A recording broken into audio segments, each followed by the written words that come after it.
తెలంగాణ రాష్ట్రం ఇచ్చిన కాంగ్రెస్ పార్టీ ఈ రైతుల పక్షాన సంపూర్ణమైన బాధ్యత తీసుకొని ఈ రైతు వరంగల్ డిక్లరేషన్ చేయడానికి కాంగ్రెస్ పార్టీ నిర్ణయించుకున్నది.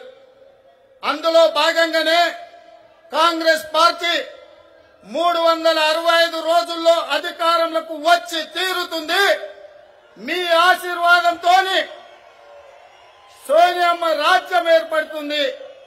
సోనియమ్మ రాజ్యంలో కాంగ్రెస్ పార్టీ అధికారంలోకి వచ్చిన తక్షణమే రైతులకు ఏకకాలంలో 2 లక్షల రుణమాఫీ చేస్తాం.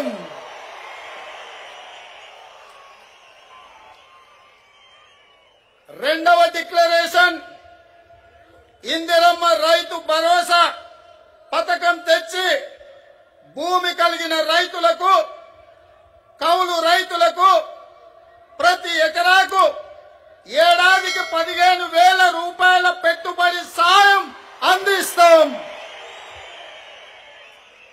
ఉపాధి హామీలో నమోదు చేసుకున్న భూమి లేని రైతు కూలీలకు ప్రతి ఏడాది 12,000 రూపాయల ఆర్థిక సహాయాన్ని అందిస్తాం. రైతులు పండించిన పంటలకు ఉదాహరణ వరి, పత్తి, మిర్చి, చెరుకు, పసుపు ఇలా అన్ని పంటలకు మెరుగైన గిట్టుబాటు ధర ఇచ్చి చివరి గింజ వరకు కాంగ్రెస్ పార్టీ కొనుగోలు చేస్తుంది. ఏ పంట ఎంత కొంటమో చివరన తెలంగాణ రైతాంగానికి వివరించే బాధ్యత నాది.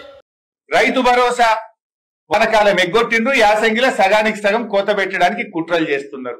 పంటల బీమా మేనిఫెస్టోలో పెట్టిండ్రు, అసెంబ్లీలో బడ్జెట్ స్పీచ్ లో చెప్పారు. ఈ సంవత్సరం నుంచి కాంగ్రెస్ పార్టీ పంటల బీమా ప్రారంభిస్తామన్నారు. వానకాలంలోనేమో ఏమైందా పంటల బీమా అంటే యాసంగికి వెళ్ళిస్తామన్నారు. ఇప్పుడు యాసంగి వచ్చింది, పంటల బీమా ఏమైందా అంటే మళ్ళీ వచ్చే సంవత్సరం చూస్తామంటారు. పంటల బీమా గుండు సున్నా. రైతులకు వ్యవసాయ పనిముట్లు ఇస్తాం, అది సున్నా. ఒక్క పనిముట్లు ఈ సంవత్సరం ఇచ్చింది లేదు. పాడి రైతులకు 5 రూపాయల ప్రోత్సాహం అన్నారు, అది గాడిద గుడ్డు పెట్టిండ్రు. అన్ని ఉత్తాయి, మీరు ఏమిచ్చారు? పాడి రైతులకు 5 రూపాయల ప్రోత్సాహం అని మేనిఫెస్టోలో పెట్టిరి, గాడిద గుడ్డు పెట్టిరి. వ్యవసాయ పనిముట్లు ఇస్తామంటారు, గుండు సున్నా పెట్టిరి. రైతులకు పంటల బీమా అంటారు, దాన్ని సున్నా పెట్టిరి. రైతు భరోసా సగానికి కోత పెట్టే కుట్ర చేయబట్టిరి. రుణమాఫీ సగమే చేస్తిరి.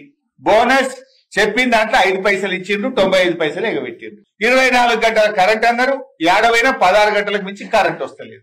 ఇక మరి మీరు ఇచ్చింది ఏంది? మీరు రైతులకు చేసింది ఏంది అని నేను అడుగుతున్నా. ఒక్కటన్నా రైతులకు ఇచ్చిన హామీ మీరు నిలుపుకున్నారా? అరే 2 లక్షల మీద అప్పున్నోళ్ళని ముఖ్యమంత్రి ఏమన్నాడు? పోనీ బ్యాంకులలో జల్దీ కట్టుని మీకు ఎత్తామన్నాడు.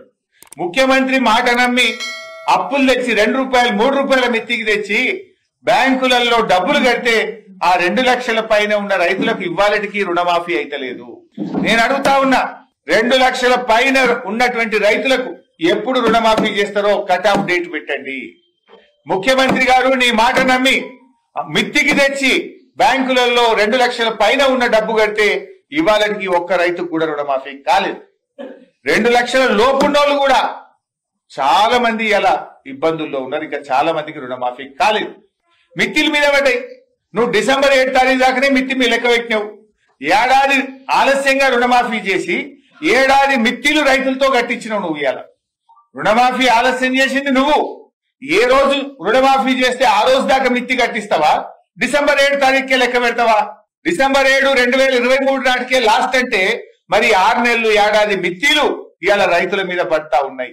ప్రతి రైతు 20,000, 30,000 ఈ రుణమాఫీ విషయంలో రైతుల మీద భారం పడతా ఉంది.